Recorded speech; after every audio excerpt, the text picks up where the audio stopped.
Hello प्यारे साथियों। Vimlesh coaching classes में आप सब लोगों का स्वागत है। यदि आप भी सीटेट पेपर फर्स्ट में मैथ में 30 प्रश्न अपना सही करना चाहते हैं तो हमारे इस चैनल से आप जुड़ करके 30 दिन में 30 प्रीवियस ईयर पेपर लगा करके आप जा सकते हैं, जिससे आपके सीटेट पेपर फर्स्ट में जो सीटेट की परीक्षा आपकी 8 फरवरी को प्रस्तावित है, आपके 30 के 30 प्रश्न सही हो सकते हैं। इससे पहले हम आपको बता दें, एक क्लास हमने आपको प्रोवाइड कर दिया है। सीटेट 2024 के पेपर्स को हम लोग कर रहे थे। आज हमारी दूसरी क्लास है।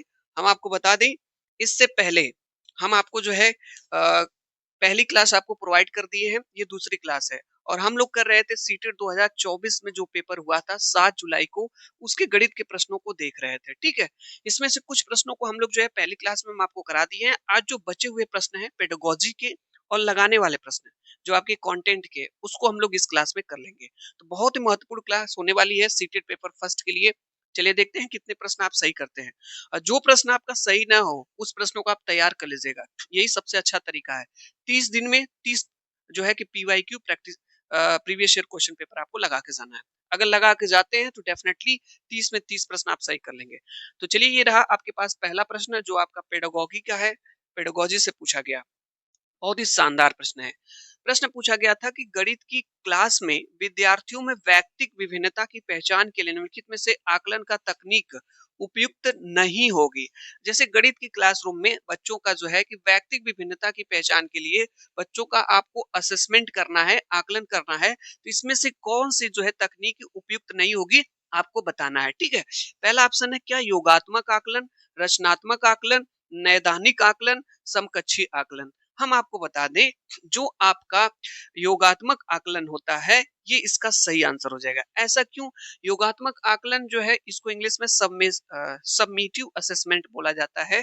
इसके माध्यम से बच्चों का आकलन जब किया जाता है तो बच्चों का देखे होंगे, जब परीक्षाएं होती हैं वो तो वार्षिक होती हैं, एक साल में एक बार होती है, छमाही होती है, तिमाही होती है। तो ये जो है कि अच्छी उपयुक्त तकनीकी नहीं होती है। बाकी ये सभी रचनात्मक आकलन के माध्यम से, समकक्षीय जिसे पीयर असेसमेंट कहते हैं, या नैदानिक आकलन डायग्नोस्टिक, ये सबसे अच्छी तकनीक मानी जाती है। आपका ये अच्छी तकनीकी नहीं है, क्योंकि इसमें बच्चे का जो असेसमेंट है रेगुलर नहीं हो पाता है, एक सीमित समय सीमित कर दिया जाता है इसको। ठीक है, तो सही आंसर आपका फर्स्ट हो जाएगा, याद रखिएगा। प्रश्न निगेटिव पूछा गया था। लीजिए, ये बहुत ही शानदार प्रश्न है। मैंने इस प्रश्न को अपने मैथ जो टैग वर्ड वाली क्लास थी उसमें मैं बताया था। जो लोग देखे होंगे उस क्लास को, इस प्रश्न को सही कर लेंगे। ऐसा मैं क्यों करा, मैंने बताया था इन सब चीजों के बारे में, संख्या चार्ट, डाइंस ब्लॉक के बारे में, ग्राफ पेपर के बारे में, टेलर का गिनतारा। देखिए, प्रश्न पूछा है निम्नलिखित में से कौन सा संसाधन दशमलव की अवधारणा को समझाने के लिए सबसे उचित है। इसमें से कौन सा ऐसा है जो बच्चों को, अगर आपको दशमलव की अवधारणा, दशमलव कॉन्सेप्ट को बच्चों को सिखाना है बच्चों को, इसमें से कौन सा सबसे उपयुक्त है। संख्या चार्ट के माध्यम से, डाइनिस ब्लॉक के माध्यम से, टेलर का गिनतारा, या ग्राफ पेपर। तो हमने आपको बताया था, जो आपका ग्राफ पेपर होता है और डाइनिश ब्लॉक्स होता है, इसके माध्यम से बच्चों को जो है दशमलव की अवधारणा, दशमलव के बारे में आप सिखा सकते हैं। ये एक प्रकार के टीएलएम होते हैं, टीचिंग लर्निंग मटेरियल होते हैं, जिसके माध्यम से बच्चों को पढ़ाना आसान हो जाता है, शिक्षक को भी, और बच्चे भी बड़ी रुचि से, आनंद पूर्वक इन सब चीजों को सीखते हैं। तो बच्चों को अगर दशमलव का कॉन्सेप्ट सिखाना है तो डाइनिस ब्लॉक्स और ग्राफ पेपर, ये तो बी और डी किस ऑप्शन में है यहाँ पे। तो यहाँ पे केवल बी नहीं होगा, बी और डी देखिए यहीं पे दिया है, ये वाला ऑप्शन आपका सही हो जाएगा। नहीं पता है, तैयार कर लीजिए, कोई बात नहीं। पहली बार जान रहे हैं तो तैयार करिए, ये नहीं कि जानने के बाद भी गलत कर दें एग्जाम में। याद रखिएगा, दशमलव की अवधारणा, डाइनिस ब्लॉक्स और ग्राफ पेपर से। ठीक है, चलिए ये लीजिए 2024 पेपर का मैथ का अगला प्रश्न। ये शानदार प्रश्न है, पेडागोजी के प्रश्न है। सभी प्रश्नों को हम करेंगे, किसी को नहीं छोड़ेंगे आज। ठीक है, चलिए यहाँ पे है, एक क्लास में विद्यार्थी प्रतिशतता छूट पर आधारित प्रश्नों को हल कर रहे हैं। क्लास में बच्चे जो है प्रतिशतता, जो मैथ का चैप्टर होता है, उसकी छूट पर, डिस्काउंट पर जो है आधारित प्रश्नों को हल कर रहे हैं। एक प्रश्न में विद्यार्थी को प्रत्येक मोटरसाइकिल, एक प्रश्न था जिसमें विद्यार्थियों को जो है कि प्रत्येक मोटरसाइकिल पर 8% छूट के साथ 2 मोटरसाइकिल के मूल्य का परिकलन करने की आवश्यकता थी। यानी कि उनको क्या करना था, परिसत्ता में छूट वाला चैप्टर वो पढ़ रहे थे, छूट वाले क्वेश्चन कर रहे थे, डिस्काउंट वाले। तो उनको प्रत्येक एक-एक मोटरसाइकिल पे जो है कि 8% छूट की आवश्यकता थी और 2 मोटरसाइकिल के मूल्य का परिकलन करने की आवश्यकता थी। एक समूह दोनों मोटरसाइकिलों के कुल मूल्य का परिकलन करता है। उसमें से कुछ बच्चों का ग्रुप बना गया था। उसमें से जो ए गो समूह था, कुछ मूल्य का परिकलन करता है, फिर वह कुल मूल्य पर 16% काट लेता है। इस समूह द्वारा प्रयोग की गई विधि इस समूह द्वारा प्रयोग की गई विधि क्या हो जाएगी? पहला सही है तथा यह छूट एवं मूल्य का परिकलन करने का एकमात्र तरीका है। प्रश्न को हल करने की वैकल्पिक कार्यनीति है। गलत है क्योंकि उन्होंने कुल मूल्य के 8% की जगह 16% छूट काट दी है। गलत है क्योंकि उन्होंने कुल मूल्य पे 16% काट दिया है बजाय 16% कुल मूल्य के औसत से। क्या यह प्रश्न आपको आ रहा है? हाँ सर आ रहा है। नहीं आ रहा है फिर भी आपको आ रहा है। देखिए कैसे, ध्यान से सुनिएगा। एक मोटरसाइकिल पे प्रत्येक मोटरसाइकिल पे कितना छूट देना था? 8% का छूट देना था। और उसमें से एक समूह ने क्या किया कि मोटरसाइकिलों के कुल मूल्य पर परिकलन करता है और फिर वो कुल मूल्य पर 16% काट देता है। कितना छूट देना था? एक पे 8% ना, ये कितना काट देता है? 16% काट देता है। तो इस तरह से इसका ऑप्शन आपको दिख रहा होगा, ऑप्शन नंबर सही हो जाएगा। गलत है क्योंकि उन्हें कुल मूल्य से 8% की जगह 16% छूट दी है। 8-8% अलग छूट देना है और ये एक ही बार में 16% का छूट इन्होंने काट दिया है। यही वाला आपका जो है ये ऑप्शन सही हो जाएगा, ऑप्शन नंबर थर्ड सही हो जाएगा। समझ में आ गया होगा? हाँ सर। लीजिए आपके पास अगला प्रश्न। ये वाला प्रश्न मैं इससे पहले की क्लास में क्लास फर्स्ट के नाम से वो क्लास है और मैं आपको बता दूं, आपको मेरे चैनल पे अगर आप पहली बार विजिट कर रहे हैं तो सभी क्लासेस को जाकर के पढ़ लीजिए। 30 दिन में 30 क्लास अगर आप पढ़ करके जाते हैं, सभी प्रश्न करके आएंगे, गारंटी दिलाता हूँ, विश्वास दिलाता हूँ आपको। सभी प्रश्न आप सही कर सकते हैं। आप मेरे चैनल पे जाएंगे, प्लेलिस्ट वाले कॉलम पे जाइएगा, विमलेश कोचिंग क्लासेस चैनल पे प्लेलिस्ट वाले कॉलम में आपको मिलेगा seated paper first. Seated paper first के नाम से आपको सीटेड पेपर फर्स्ट मैथ या ऐसे मिल जाएगा आपको। हाँ सॉरी, यहाँ पे सीटेड मैथ पेपर फर्स्ट के नाम से एक प्लेलिस्ट मिल जाएगी। अभी उस पे एक क्लास अपलोड किया है, क्लास फर्स्ट लिखा होगा, उस क्लास पे ये लिखा होगा आपका, ठीक है। और ये आपकी दूसरी क्लास रिकॉर्ड हो रही है, दूसरी क्लास आपको मिल जाएगी। तो जा करके पहली क्लास को देख लीजिए, दूसरी क्लास देखिए, डेली आपको एक क्लास मिलेगी, ठीक है। और 30 दिन में 30 क्लास करके जाइए, सभी प्रश्न आप सही कर लेंगे। ये प्रश्न मैं आपको लगवा चुका हूँ। यहाँ पे देखिए पूछा गया था और वही क्रम में पहले क्लास में हमने इसको करा दिया था। किसी कारणवश उसमें हम कुछ क्वेश्चन नहीं करा पाए थे जो बचे हुए यहाँ पे। चलिए ये क्वेश्चन को हम लोग देखेंगे। यहाँ पे जो प्रश्न पूछा गया है ये पेडागोजी से पूछा गया है। देखिए प्रश्न को देख करके घबराना नहीं है, परेशान नहीं होना, पढ़ना अच्छे से है। देखिए निम्नलिखित में से बच्चों के लिए कौन सा अधिगम अनुभव समाज दैनिक जीवन में गणित के योगदान का प्रतिबिंबित करता है? इनमें से बच्चों के लिए कौन सा अधिगम है जो अनुभव समाज और दैनिक जीवन में गणित के योगदान को प्रतिबिंबित करता है? पहला, औपचारिक एवं अनौपचारिक भाषा दोनों का उपयोग कर गणितीय विचारों को लिखित में संप्रेषण, रोजगार के भिन्न भिन्न क्षेत्रों के लोगों से मिलना तथा अन्वेषण करना, वे अपने काम में गणित का प्रयोग किस प्रकार करते हैं, दैनिक जीवन में उत्पन्न डाटा को एकत्र करना, सुव्यवस्थित करना, निरूपित करना तथा प्रतिपादित करना, और छोटे समूह वाले ऐसे खेल खेलना जो गणित कौशल एवं धारणाओं पर आधारित है। आप लोग बताएंगे इसका सही आंसर क्या हो जाएगा? तो इसका right answer option number C second सही हो जाएगा। रोजगार के भिन्न भिन्न क्षेत्रों से लोगों से मिलना मतलब अन्वेषण करना, खोज करना और अपने काम में गणित का प्रयोग किस प्रकार करते हैं, ये वाला ऑप्शन आपका सही हो जाएगा, ठीक है। चलिए तैयार कर लीजिए सभी प्रश्नों को और चलते हैं। ये लीजिए आपके पास शानदार प्रश्न, ये भी पेडागोजी से पूछा गया प्रश्न है। अभी लगाने वाले भी प्रश्न आ रहे हैं, ठीक है, सॉल्व करने वाले भी प्रश्न आएंगे, बिल्कुल परेशान ना हो। निम्नलिखित में से क्या गणित की एक प्रयोगशाला की विशेषताओं को निरूपित करता है? गणित की प्रयोगशाला की विशेषताओं को निरूपित करता है। यह औपचारिक अन्वेषण के द्वारा गणित में आनंद लेने का स्थान है। अच्छा ये बताइए, हमेशा आपको एक पॉजिटिव आंसर सेलेक्ट करना है, ठीक है। यह अनौपचारिक अन्वेषण के द्वारा गणित में आनंद लेना, ऐसा नहीं है, आनंद लेने के लिए स्थान है। यह प्रयोगों के द्वारा गणितीय प्रेमियों को सिद्ध करने के लिए अवसर प्रदान करती है। यह कन जे कच्चर बनाने उनकी, यहाँ पे ये कुछ और लिखा है भाई, ठीक है, एक मिनट पढ़ते हैं। उनकी जांच करने और देखे गए पैटर्न का सामान्यीकरण करने के अवसर प्रदान करती है। इसका उपयोग विद्यार्थियों के गणित के ज्ञान का आकलन करने के लिए तदनुसार उनको ग्रेड अंक देने के लिए जो है कि जाता है। तो हम आपको बता दें, बच्चों को अंक देने के लिए, ग्रेड देने के लिए, ये सब नेगेटिव ऑप्शन होते हैं। तो इस तरह से ऑप्शन आपका नहीं होगा, ऑप्शन ए भी नहीं होगा। जिस ऑप्शन में अवसर रहेगा, देखिए यहाँ पे अवसर है, यहाँ पे भी अवसर है, आप फटाक से आगे निकल जाइएगा। ऑप्शन नंबर बी और सी सही है, जो कि आपका यहाँ पे दिया ऑप्शन नंबर 4 में सही हो जाएगा, ठीक है। चलिए देखिए, जो बच्चों में जो गणित की एक प्रयोगशाला की विशेषता क्या होती है, यह प्रयोगों के द्वारा गणितीय जो थ्योरम होते हैं, मैथ के थ्योरम होते हैं, उसको सिद्ध करने के लिए अवसर भी प्रदान करती है और ये दिए गए पैटर्न का सामान्यीकरण करने के लिए भी अवसर प्रदान करती है और जाँच करने के लिए। तो इस तरह से बी और सी ऑप्शन आपका 4 में सही हो जाएगा। चलिए, ये लीजिए आपके पास अच्छा छूटा नहीं ना प्रश्न, हाँ, ये प्रश्न बताए थे आपको कि 1 करोड़ में कितने मिलियन है? इस प्रश्न को हम पहले वाली क्लास में कराए हैं, जाकर के आप देख सकते हैं। चलिए, यहाँ पे देखिए इस वाले भी प्रश्न को हमने करा दिया था आपको, ये वाला प्रश्न। किसी सप्ताह में एक दंत चिकित्सालय मरीजों की संख्या कितनी थी? इसका आंसर हमने आपको कराया है। ठीक है, आप जाकर के देख लीजिएगा इसका राइट आंसर कौन सा था भाई? मरीजों की कुल संख्या 200 थी। यही गलत है। जब इसको जोड़ेंगे तो 201 की 202 आया था।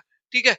चलिए, यहाँ पे देखिएगा ये प्रश्न बहुत ही शानदार है और एग्जाम में पूछा जाता है। सीटेट 2026 के लिए बहुत ज्यादा महत्वपूर्ण ये प्रश्न है। इसका आंसर आप बताएंगे क्या हो जाएगा? निम्नलिखित में से किन भारतीय गणितज्ञों को संख्यात्मक विश्लेषण के संस्थापक के रूप में माना जाता है? इसमें से कौन से ऐसे इंडियन मैथमेटिशियन हैं जिनको संख्यात्मक विश्लेषण के संस्थापक के रूप में माना जाता है? रामानुजन, भास्कराचार्य जी, बराहमीर और आर्यभट्ट जी। आप लोग बताएंगे इसमें से कौन है? तो इसका सही आंसर हो जाएगा रामानुजन और यहाँ पे आपके हैं आर्यभट्ट जी। इनको संख्यात्मक विश्लेषण का संस्थापक माना जाता है, ये भारतीय गणितज्ञों को। ठीक है, तो इसका ऑप्शन फर्स्ट और फोर हो जाएगा। किसी में फर्स्ट और फोर है? यहाँ पे देखिए दिया है फर्स्ट और फोर, यही वाला ऑप्शन आपका सही हो जाएगा। ठीक है, याद रखिएगा बहुत ज्यादा इंपॉर्टेंट है, कई बार एग्जाम में प्रश्न रिपीट होता है। ये लीजिए, ये अंडे वाला प्रश्न मैंने आपको कराया था, ये लगाने वाला, इसको सॉल्व किए थे। ये वाला भी प्रश्न हम लोगों ने देखा था, सौम्या ने इतने नौकरी करना प्रारंभ किया, सेवानिवृत्ति घटाना था। ठीक है, इसको भी हम लोगों ने कर लिया था। ये देखिए एक त्रिभुज के दो कोण, ये भी बताए थे आप लोगों को पहली वाली क्लास में। जो प्रश्न करा दिए थे उसको नहीं कराएंगे इस क्लास में। यहाँ पे देखिएगा, हाँ, ये थोड़ा सा शानदार जानदार प्रश्न है और देखते हैं पेडागोजी का ये प्रश्न आपको आ रहा है कि नहीं आ रहा है। चलिए बताइए इसका आंसर, पहले आप लोग बताइए। कह रहे हैं बुनियादी स्तर के लिए राष्ट्रीय पाठ्यचर्या रूपरेखा एनसीएफ 2022 ने अमूर्त गणितीय अवधारणा के शिक्षण के समय निम्नलिखित घटनाओं के महत्व पर प्रकाश डाला। ठीक है, क्या है भाई?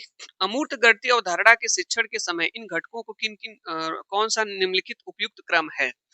ठीक है, तो सबसे पहले इसको क्रम से सेट करना आपको है। हम आपको बता दें, सबसे पहले आप बच्चों को अनुभव प्रदान करेंगे, अनुभव। तो बी वाला पहले नंबर पे यहाँ पे होगा। ठीक है, अनुभव प्रदान करने के बाद बच्चों को आप बोलचाल की भाषा सिखाएंगे गणित की। ठीक है, स्पोकन लैंग्वेज मैथ की। तो बी के बाद यहाँ पे आ जाएगा सी। जब ये आप ये सिखा लेंगे उसके बाद बच्चों को क्या, बी के बाद आपका क्या हो जाएगा? सी हो जाएगा। उसके बाद बच्चों को आप जो है लिखित चिन्ह सिखाएंगे और अंत में चित्र बनाना। तो बी सी ए और डी। तो पहले अनुभव, फिर उसके बाद बोलचाल की भाषा गणित की बच्चों में, फिर उसके बाद लिखित चिन्ह और अंत में चित्र। कहाँ पे है? बी से डी। यहाँ पे देखिए दिया है आपको ऑप्शन नंबर सेकंड सही हो जाएगा। याद रखिए कई बार प्रश्न होता है, पहले बच्चों को अनुभव प्रदान करना, फिर उसके बाद बोलचाल की बच्चों को गणित की भाषा को मतलब जो है कि सिखाना। उसके बाद आपका हो जाएगा यहाँ पे, हाँ, ये वाला हो जाएगा। इसके बाद ये सेकंड नंबर पे, उसके बाद आपका लिखित चिन्ह, उसके बाद चित्र हो जाएगा। ऑप्शन नंबर बी करेक्ट हो जाएगा, याद रखिएगा।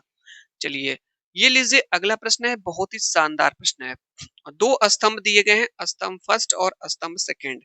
यहाँ पे मैच करना है। यहाँ पे स्तंभ फर्स्ट है, स्तंभ सेकंड है। ये श्यामपट्ट का एक फलक, आप लोग बताइएगा जो श्यामपट्ट होता है, श्यामपट्ट का जो एक फलक होता है कैसा होता है?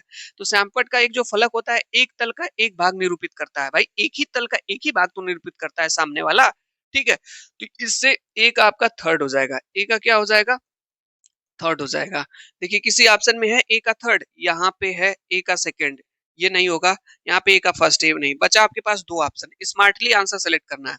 एक रेखा, दो अंत बिंदु होते हैं, फिर उसके बाद क्या दिया है? यहाँ पे एक अंत बिंदु होते हैं और यहाँ पे क्या है कि निश्चित लंबाई नहीं होती है। तो बताइए जो रेखा होती है, जो रेखा उसकी निश्चित लंबाई होती है? नहीं होती है। तो इसका ये चौथा हो जाएगा। तो ए का चौथा जो कि आपका यहीं पे मिल गया है, ए का तीसरा था और यहाँ पे बी का चौथा है। तो ऑप्शन नंबर आपका थर्ड सही हो जाएगा। सी वाले को देख लेते हैं। जैसे एक किरण के, एक किरण है, फिर क्या है? एक रेखाखंड के। तो एक रेखाखंड के दो अंत बिंदु होते हैं, ये बिंदु और ये बिंदु। तो ये रेखाखंड होता है आपका है, और जो रेखा होती है उसकी कोई निश्चित लंबाई नहीं होती है। तो मुझ ऑप्शन नंबर आपका सी का सेकंड, एक मिनट भाई, सी का डी का फर्स्ट हो जाएगा। हाँ, ये वाला ऑप्शन आपका सही हो जाएगा, ये वाला ऑप्शन आपका राइट है, ऑप्शन नंबर थर्ड सही हो जाएगा। ठीक है, इस तरह से। तो आपका फलक एक तल का एक भाग निरूपित करता है, एक रेखा की निश्चित लंबाई नहीं होती है, एक रेखाखंड दो अंत बिंदु होते हैं, एक किरण एक अंत बिंदु होता है। तो किरण यही होते हैं ना, एक अंत बिंदु ऐसे होता है। तो सही ऑप्शन आपका यही हो जाएगा, थर्ड वाला हो जाएगा। चलिए नेक्स्ट क्वेश्चन पे चलते हैं। हाँ, ये वाला प्रश्न भी आपको करा दिए थे, 22 हेक्टोमीटर और 8 जो है कि डेकामीटर, इसके लिए पैमाना है। एक क्वेश्चन आपके एग्जाम में फिक्स है। ठीक है, बहुत इंपॉर्टेंट प्रश्न है, एक क्वेश्चन इससे आता है, इसको भी हमने करा दिया था। और ये वाला प्रश्न आपका लगाने वाला था। ठीक है, ये भाग का प्रश्न है, बहुत ही शानदार है, और इसको लगाते हैं हम लोग हैं। चलिए यहाँ पे देखिए दिया है कि इसमें इसका भाग देना है, फिर इसमें से 222 घटाना है। तो चलिए इसमें भाग दे लेते हैं पहले। तो यहाँ पे देखिए 12 दिया है, 33 दिया है, 210 दिया है, भाग देना है कितने का, 55 55 का यहाँ पे भाग देना है। तो कैंसिल कर लीजिए इसको भाई। जब इसको कैंसिल करेंगे तो देखिए 5 एक कम 5, 5 एक कम 5, 5 एक कम 5, 5 एक कम 5, ये भी 5 से कैंसिल हो जाएगा 5 से। तो देखिए 5 टू जा कितना हो जाएगा 10, 2 बचेगा यहाँ पे, फिर 5 चौक को 20 हो जाएगा, यहाँ पे 5 चौक को 20 हो जाएगा। अरे भाई नहीं समझ में आ रहा है तो आप भाग दे लीजिए, सिंपल सा है, मिस्टेक करने की क्या जरूरत है। 5 दूना यहाँ पे 10 हो जाएगा, कैंसिल हो जाएगा 2, फिर हो जाएगा यहाँ पे 5 चौक को 20 हो जाएगा, फिर ये कैंसिल हो जाएगा 3, फिर ये 3 को यहाँ पे लाएंगे, फिर 5 छक 30 हो जाएगा, फिर ये कैंसिल हो जाएगा 3, फिर ये क्या हो जाएगा यहाँ पे आ जाएगा, फिर ये हो जाएगा 5 छक 30 हो जाएगा, फिर 2 बचेगा, फिर ये हो जाएगा 1 उतारेंगे 5 चौक को 20, फिर 5 दूना 10। जब इसको हम कैंसिल करेंगे तो हमारा ये आएगा। तो आप इस तरह से कैंसिल कर लीजिएगा। अब देखिए किससे कैंसिल हो रहा है। अब फिर ये कैंसिल किससे हो रहा है भाई, 11 से कैंसिल कर लीजिए। देखिए 11 एकम 11 हो जाएगा, यहाँ पे आपका 0 हो जाएगा, फिर 11 एकम 11, यहाँ कैंसिल कर ले रहे हैं तो 11 दूना 22 हो जाएगा, यहाँ पे 2 बचेगा, यहाँ पे देखिए 11 दूना 22 हो जाएगा, फिर यहाँ पे 2 बचेगा 6, फिर 11 दूना 22 हो जाएगा। नहीं समझ में आ रहा है तो भाग दे लिया जाए, गलत होने की पॉसिबिलिटी न रहे, नहीं तो गलत हो जाएगा, एक बार दोबारा लगाना पड़ेगा।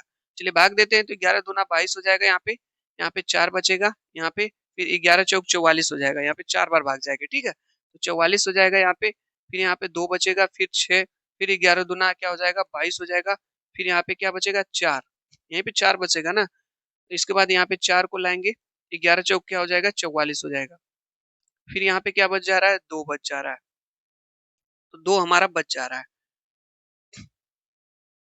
ठीक है, 11 चौक 44 हो जाएगा, फिर हमारा 2 बच जाएगा यहाँ पे।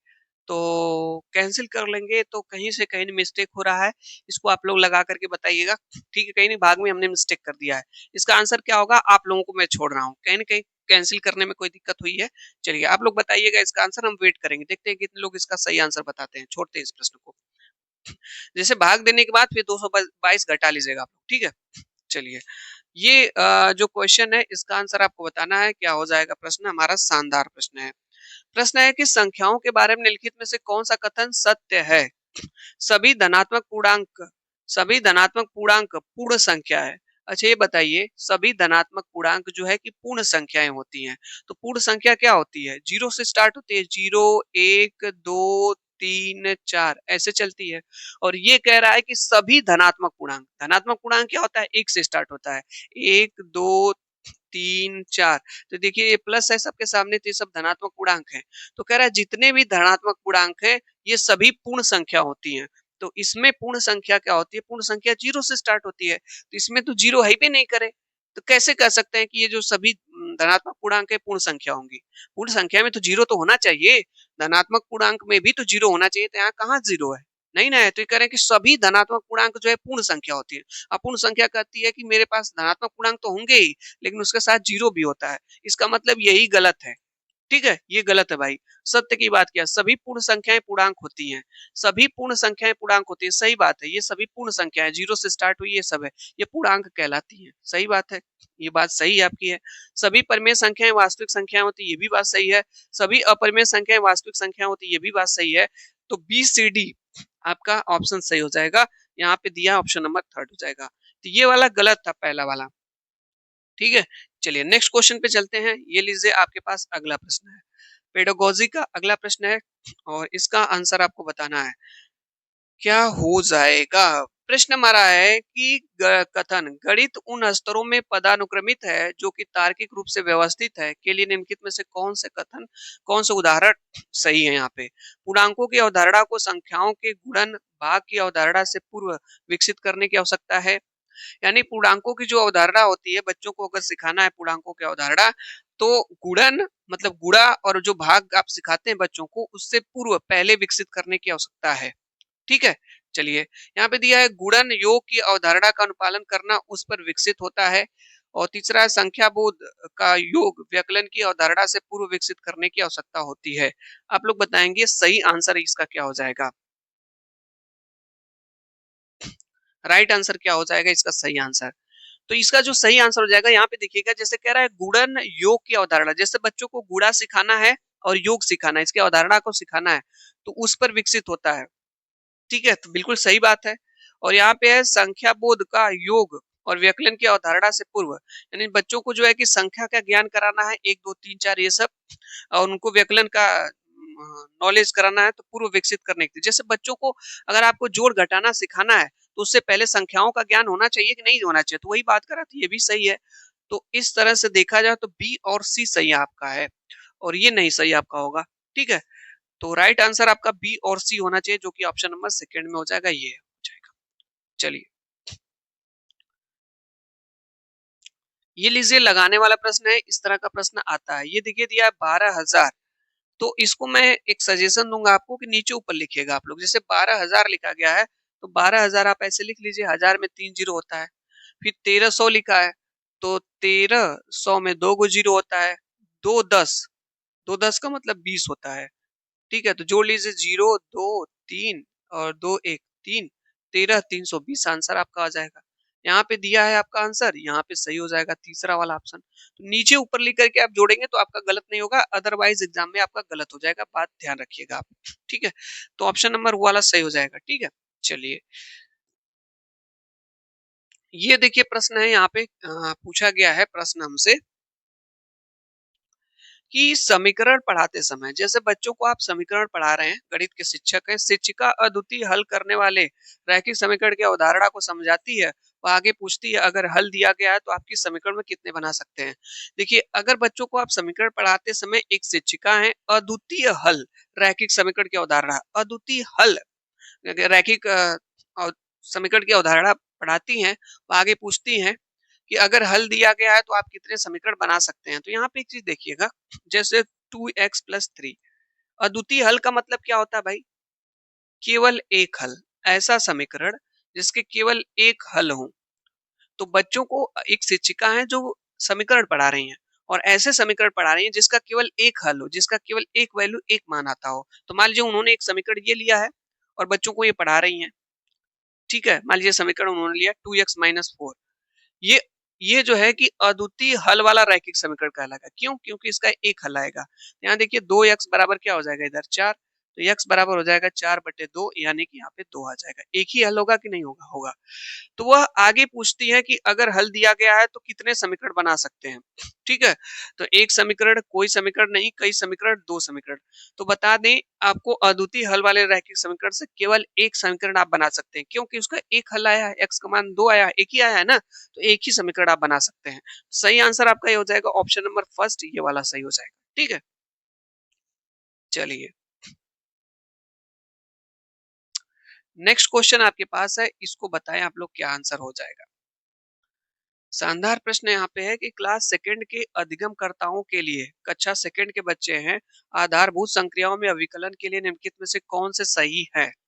कक्षा सेकंड का बच्चा है, उसको अधिगमकर्ताओं के लिए आधारभूत संक्रियाओं के में अभिकलन के लिए निम्नलिखित में से कौन सा सही है? इसमें बच्चे की अनौपचारिक कार्यनीतियों को विकसित करने की क्षमता समाकलित है। इसमें बच्चे की अनुमान लगाने की क्षमता समाकलित है। इसमें बड़ी संख्याओं के साथ परिकलन की बच्चों की क्षमता समाकलित है। जैसे क्लास सेकंड का बच्चा है, आप उसको जो है कि अधिगमकर्ताओं के लिए आधारभूत संक्रियाएं सिखा रहे हैं, कॉन्सेप्ट सिखा रहे हैं, जोड़ घटाना गुणा भाग सिखा रहे हैं। ठीक है, कक्षा 2 का बच्चा है, उसको जोड़, घटाना, गुणा, भाग सिखाना है, तो क्या आप ऐसा करेंगे कि बड़ी-बड़ी संख्याओं के साथ जो है उसको जो है कि बड़ी-बड़ी संख्याओं का डाटा लेकर के उसको सिखाएँगे? भाई 2 का बच्चा है, कैलकुलेशन नहीं कर पाएगा, ये ऑप्शन नहीं होगा। इसमें बच्चे की अनौपचारिक कार्यनीतियों को विकसित करने की क्षमता समाकलित है, बिल्कुल है, सही बात है। इसमें बच्चे की अनुमान लगाने की क्षमता समाकलित है, ये भी सही है। तो ऐसा नहीं है कि जब आप छोटे बच्चों को क्लास 2 जोड़ घटाना संक्रियाएँ मतलब होता है जोड़ घटाना गुणा भाग सिखा रहे हैं। तो उसको छोटे-छोटे जो है नंबर्स से आप पहले सिखाएँगे ना, तो ये वाला ऑप्शन आपका नहीं होगा, ए और बी होगा, जो कि ऑप्शन नंबर यहाँ पे देखिए 4 में दिया है। तो इस तरह से आपको समझना है।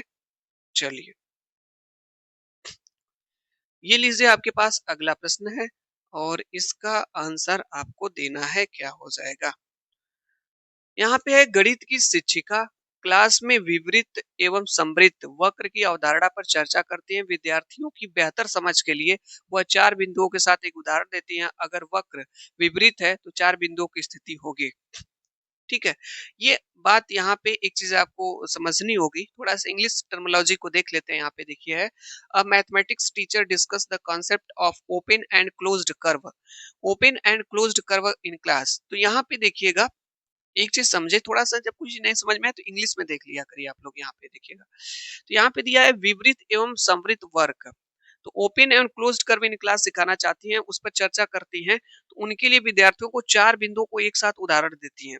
तो देखिए 4 बिंदु जो होते हैं अगर वो एक ही में रहेंगे, एक ही जगह, एक ही लाइन में, एक ही रेखा में, 1 2 3 और ये 4 हो जाएगा, तो ये कहलाते हैं सररेखी। क्या कहलाते हैं? सररेखी कहलाते हैं। तो यहाँ पे देखिएगा सभी सररेखी हैं, उनमें से 2 सररेखी होने चाहिए, उनमें से 3 असररेखी होने चाहिए, उनमें से 3 सररेखी होने चाहिए। क्या सिखाना है बच्चों को, ध्यान से सुनिएगा। अगर वक्र विवृत तो 4 बिंदुओं की स्थिति क्या होगी? यहाँ पे प्रश्न कहा है कि अगर जो वक्र है वो विवृत है। विपरीत का मतलब है ओपन है, ओपन मतलब खुला हुआ है। तो 4 को अगर बिंदु दे दिया जाएगा, एक मैं दे दूंगा आपको, 2 3 और 4, और इससे आपको एक ओपन फिगर बनाना, ओपन ओपन। तो आप ऐसे ही बनाएंगे ना, ऐसे ही बनाएंगे ना, 1 2 3 4। तो यहाँ पे देखिएगा विपरीत का मतलब होता है ओपन, ओपन बनाना आपको है। तो यहाँ पे तब आप 4 बिंदुओं की स्थिति क्या होगी? तो जब कोई चारों बिंदु एक ही रेखा में हो, एक ही रेखा में, तो उसको सरेखी बोला जाता है। और यहाँ पे क्या बनाना था? वक्र विवृत है। विवृत कहा है, विवृत का मतलब ओपन है, खुला हुआ है। और यहाँ पे अगर प्रश्न में कहता कि समृद्ध वक्र है, तब क्लोज बनाना आपको पड़ता है। तो क्लोज बनाना पड़ता, तो आप 4 बिंदुओं को एक सीधी रेखा में नहीं रख पाते। तो इसका सही आंसर है सभी सररेखी होंगे, तभी एक जो है कि वक्र विवृत बनेगा। ये देखिए ओपन बनेगा, ओपन कर्व तभी बनेगा जब ये सीधी रेखा में यहाँ पे होंगे। समझ में बात आ गई होगी? हाँ सर। चलिए नेक्स्ट क्वेश्चन पे चलते हैं। ये रहा आपके पास अगला प्रश्न। पूछा गया यहाँ पे है, इंग्लिश में भी देख लेते हैं, हिंदी में भी देखेंगे। यहाँ पे पूछा गया मुख्य उपागम जिसकी सलाह राष्ट्रीय पाठ्यचर्या रूपरेखा 2005 नेशनल करिकुलम फ्रेमवर्क एनसीएफ 2005 गणित के शिक्षण अधिगम को लेकर की गई है कि, यानी कि मुख्य उपागम जिसकी सलाह जो है राष्ट्रीय पाठ्यचर्या 2005 रूपरेखा जो है गणित के शिक्षण अधिगम को लेकर के क्या बात कही है? पहला शिक्षावाद, उपयोगितावाद, व्यवहारवाद या रचनात्मकवाद। तो ये सही आंसर हो जाएगा, ये रचनात्मकवाद। ठीक है, जिसमें बच्चा क्या होगा? एक्टिव होगा, सक्रिय होगा। जहां पे ये ऑप्शन आपका सही आएगा, ये ऑप्शन आपका करेक्ट हो जाएगा। एनसीएफ 2005 में बात कही गई है। ठीक है, चलिए नेक्स्ट क्वेश्चन पे चलते हैं। हाँ, यहाँ पे देखिएगा ये रहा 55 नंबर का प्रश्न। एक प्रश्न आपसे रीजनिंग का इस तरह का पूछता है, गैपिंग करने का मिसिंग नंबर से पूछा जाता है। तो मैं ऐसे आपसे कहूंगा 1 से लेकर के 25 तक क्यूब, 1 से लेकर 30 तक का स्क्वायर, इन सब चीजों को भाज्य अभाज्य संख्याएं, प्राकृतिक संख्याएं जानकारी होनी चाहिए। देखिए 43 दिया, 47, 53, 59, 67, 71, 73 में लुप्त संख्या है। थोड़ा सा अगर आप सोचेंगे, दिमाग लगाएंगे, तो 43 एक आपकी प्राइम कौन से नंबर है? अभाज्य संख्या है, प्राइम नंबर है। ये देखिए 47 अभाज्य संख्या, तो अभाज्य संख्याओं का ग्रुप चल रहा है। 43 के बाद 47 अभाज्य संख्या आती है, 47 के बाद 53 आती है, 53 के बाद 59 आता है, 59 के बाद जो अभाज्य संख्या आती है वो आपकी 61 आती है, और 61 के बाद जो अभाज्य संख्या आती है 67 आती है। तो जब तक आपको अभाज्य संख्याओं के बारे में नहीं पता रहेगा, प्रश्न कैसे लगाएंगे? नहीं लगा सकते। तो अभाज्य संख्याएं जानते रहिए। 59 के बाद 61 आएगी, 61 के बाद 67, 67 के बाद 71, 71 के बाद 73। तो यहाँ पे आपको 61 हो जाएगा। तो सही आंसर ऑप्शन नंबर फर्स्ट हो जाएगा। कितना आसान प्रश्न था, कुछ था नहीं इसमें। ठीक है, चलिए नेक्स्ट प्रश्न में चलते हैं। ये लीजिए आपके पास अगला प्रश्न है। यहाँ पे बहुत ही शानदार प्रश्न है और देखता हूँ इसका आंसर आप लोग क्या देते हो। प्रश्न है कि गणित कक्षा में शिक्षक भिन्न भिन्न कोणों की अवधारणा को समझाता है। यानी कि गणित की कक्षा में एक गणित के टीचर हैं, बच्चों को कोणों के बारे में, अलग अलग कोणों के बारे में अवधारणा देते हैं, बच्चों को समझाते हैं। यह अनुभूति होती है कि कैंची कैंची को समझाने के सर्वोत्तम उदाहरण है। वो एक शिक्षक है गणित के, वो कैंची का उदाहरण देते हैं कि कैंची के माध्यम से आप किस किस कोण को समझ सकते हैं। तो बच्चों के सामने एक कैंची लाते हैं, तो देखिए कैंची कुछ इस टाइप की आपकी होती है,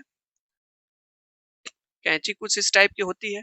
तो इसमें क्या होता है कि आमने सामने के कोणों को आप सिखा सकते हैं कैंची के माध्यम से। तो ये वाला कोण, ये वाला आमने सामने वाला कोण है। तो जिसको आमने सामने कोण आप कर रहे हैं, इसको गणित की भाषा में शीर्षाभिमुख कोण कहा जा सकता है। तो बच्चों को आप जो है शीर्षाभिमुख कोण के बारे में सिखा सकते हैं, इस वाले कोण के सामने ये वाला। तो एक तो आप शीर्षाभिमुख कोण के बारे में सिखाएंगे, ठीक है। दूसरी चीज आपको पता है, ये अगर एक सरल रेखा है तो इस पे कितने डिग्री का कोण बनता है, 180 डिग्री का कोण बनता है। तो आप ये भी सिखा सकते हैं बच्चों को कोणों का रैखिक युगल के बारे में, रैखिक युग्म के बारे में ये भी सिखा सकते हैं। देखिए सरल रेखा पे ये तो दो कोणों के बारे में आप सिखा सकते हैं, शीर्षाभिमुख कोण के बारे में आमने सामने, और कोणों का रैखिक युग्म जो 180 का 180 का होता है एक सरल रेखा पे, पता है होगा आप लोगों को 180 का होता है।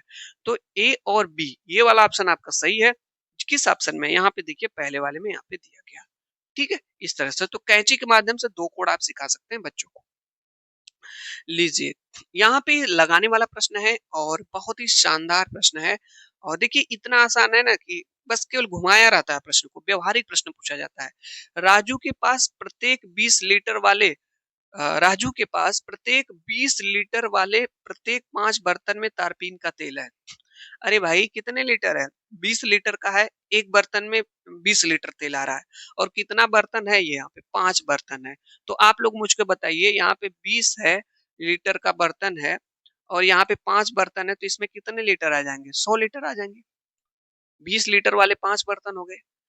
उसने 5 लीटर वाले 10 बर्तन, तो 5 लीटर वाले कितने बर्तन है, 10 बर्तन है, तो इसमें कितने आएंगे, 50 लीटर आएंगे। इसी तरीके से 2 लीटर वाले 10 बर्तन, तो 2 लीटर वाले यहाँ पे भी 10 बर्तन है, तो इसमें कितना आएगा, 20 लीटर। तो ये आपका पहला बर्तन है, ये दूसरा बर्तन है, ये तीसरा बर्तन है। पहले बर्तन 20 लीटर का है, उसमें 5 बर्तन है, तो 100 लीटर आ जाएगा उसके पास। दूसरे वाला बर्तन उनके पास जो है 5 लीटर का है, 10 बर्तन टोटल है, तो 50 लीटर आ जाएगा। उसके बाद 2 लीटर का उनके पास है धारिता वाला, 10 बर्तन है, 20 लीटर उसमें भी आ जाएगा। तो यहाँ पे ये पूछ रहे हैं 10 लीटर वाले, हाँ 2 लीटर वाले 10 बर्तन है, बाकी को 1 लीटर वाले बर्तनों में भरा जाए। बाकी जितने भी तेल बच रहा है उसको 1 लीटर बर्तनों में भरा जाए, तो 1 लीटर वाले बर्तनों की संख्या।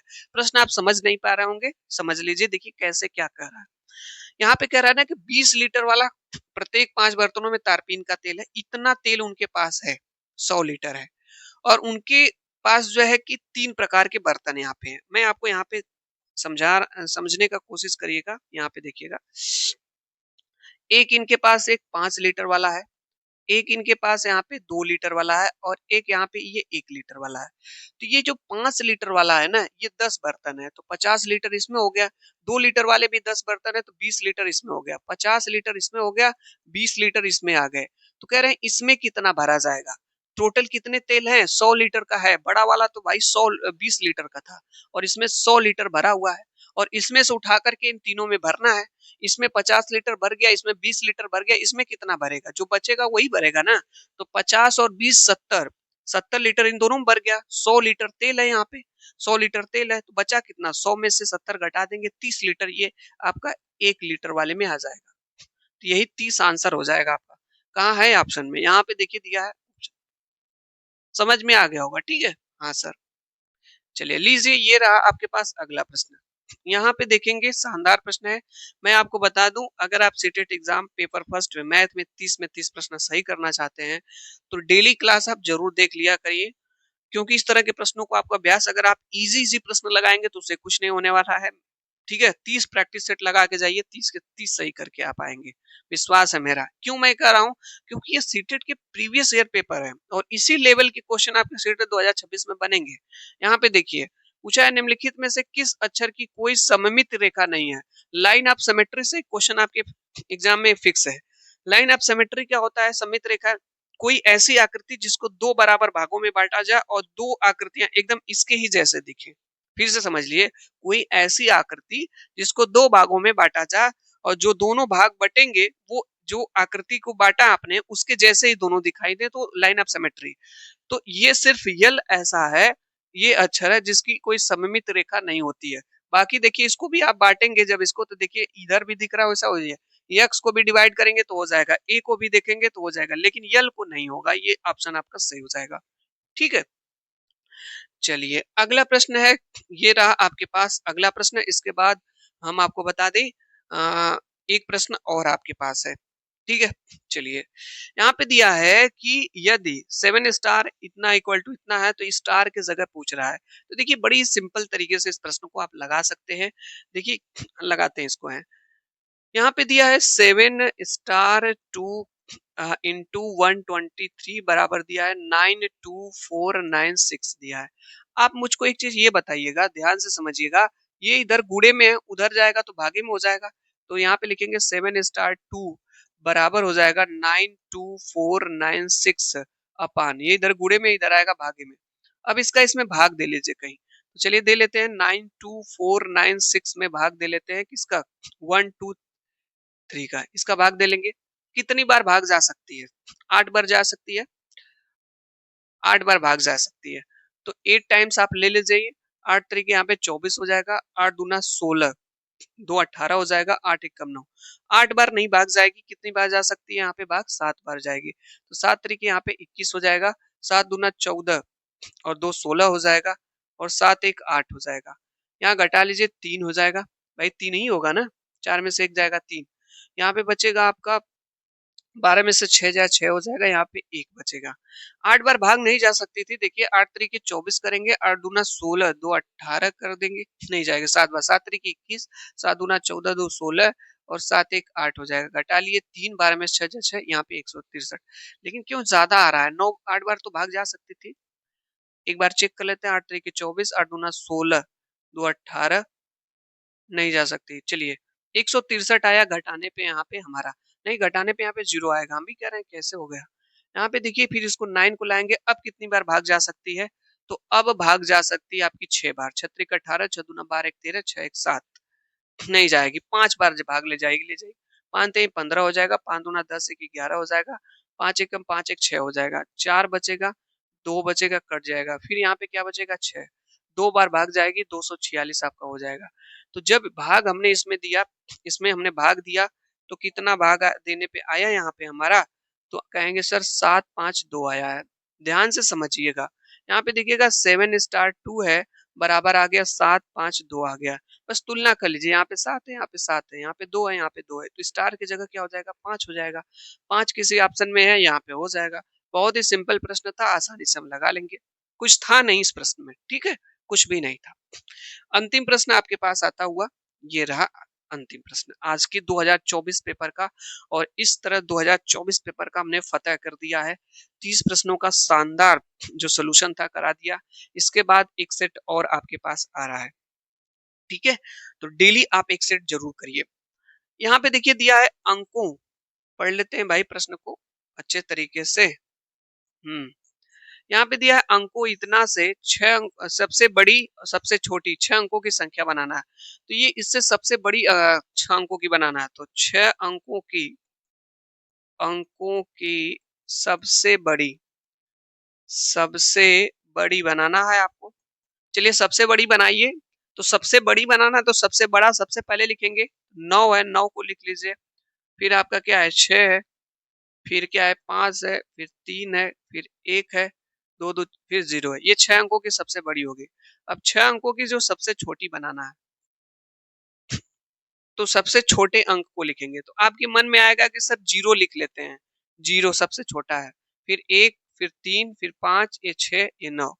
और आप कहेंगे सर ये 6 अंकों की सबसे छोटी है। ये सबसे बड़ी भूल आपकी है, ये गलत है। ये सब 6 अंकों की नहीं हो, ये 5 अंकों की, 1 2 3 4 5। ये 0 का इधर कोई मतलब नहीं है, इसके पीछे रहता तब ना मतलब रहता। ये 5 अंकों की छोटी हो गई। बनाना था कितने की, 6 अंकों की। तो 1 को पहले लिखना पड़ेगा, फिर 0, फिर 3, तब फिर 5, फिर 6, फिर 9। फिर इसका कह रहा है अंतर करिए। अंतर मतलब घटाना करना है, मतलब घटा लेना है। चलिए माइनस कर लीजिए भाई, माइनस, तो 10 में से 9 जाए यहाँ पे 1, यहाँ पे क्या 10 में से 6 जाएगा तो 4, यहाँ पे 12 में से 5 जाएगा तो 7, यही ना। यहाँ 4 में से 3 जाएगा 1, हासिल दे दिया था उसको कैरी, यहाँ पे 6, यहाँ पे 8, 86 17 41, 86 गलत हो गया क्या कहीं पे, 86 17 41 किसी ऑप्शन में है? हाँ, ऑप्शन बहुत क्लोजेस्ट दिए जाते हैं, ये वाला ऑप्शन आपका सही हो जाएगा। तो इस तरह से हमने सीटेट 2024 पेपर के मैथ के 30 प्रश्नों का सोल्यूशन करा दिया। इसके बाद नेक्स्ट क्लास आपको कल मिलेगी, ठीक है। कोई नया पेपर लेकर के आएंगे, सीटेट का प्रीवियस ईयर पेपर 30 दिन में 30 पेपर सॉल्व करके आप लोग जाइए, डेफिनेटली सीटेट एग्जाम में अच्छा स्कोर करेंगे। क्लास देखने के लिए आप लोगों का बहुत बहुत धन्यवाद, थैंक यू सो मच। अगर कोई चीज नहीं समझ में आई हो, अगर बाय द वे कहीं मिस्टेक हो गया हो, आप लोग जरूर बताइएगा। एक क्वेश्चन मैं आपको भाग के लिए जो है कि बताया हूँ, मेरी पूरी कोशिश रही है कि आपसे कहीं कैलकुलेशन में कोई मिस्टेक ना हो, सभी आंसर आपके करेक्ट हैं, एकदम राइट आंसर है, ठीक है। क्लास देखने के लिए आप लोगों का बहुत बहुत धन्यवाद, थैंक यू सो मच।